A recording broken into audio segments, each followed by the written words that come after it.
Republicans for years and years have been fruitless in their search to find voter fraud on that scale.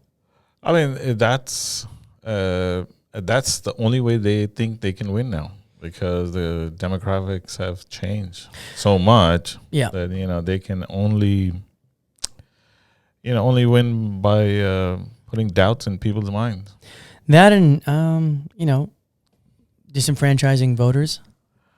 Yeah, I mean, we saw what happened in Texas with Greg Abbott.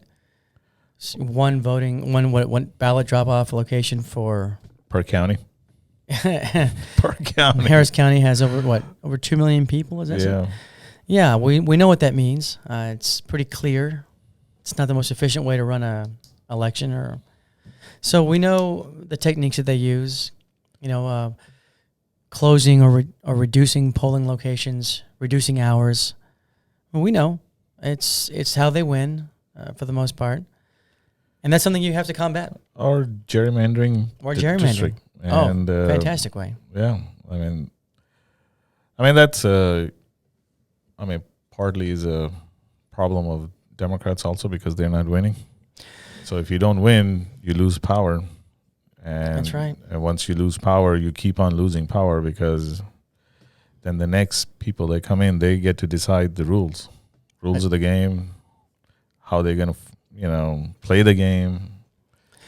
Well, why are you just on defense instead of being an offense? Yeah, you're right, exactly right. I mean, look, it pays to win. Yeah, it pays to win. I mean, losing gets you nothing.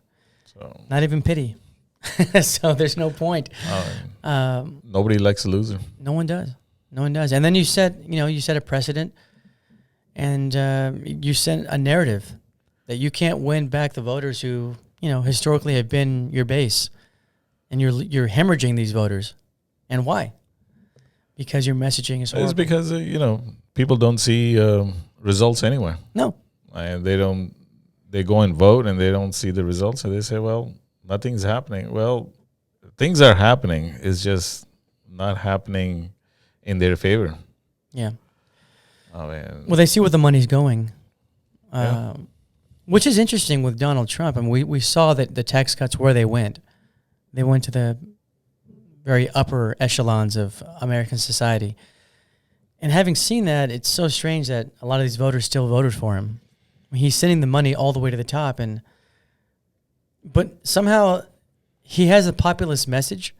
He doesn't follow through on it. And apparently the messaging is enough. So if Democrats can take anything from that, it's just at least get the messaging right. Because it works for him. Trade wars with China, bringing jobs back, manufacturing jobs back. None of that stuff is happening. But behind the scenes, he's giving money away to, billionaires. I mean, it's all about how you put together an argument. I mean, it's people like strong leaders, even the ones that continuously lie. Yeah, and he tells you that he's going to help you. He's going to safeguard your values. That you're going to be able to say Merry Christmas again, even though there's nothing preventing you from saying it anyway. There's a war on Christmas. So, coming out of the White House. Yeah.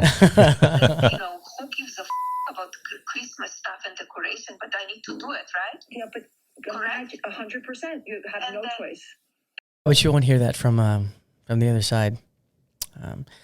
And so, this is a mini autopsy of what the Democrats need to do to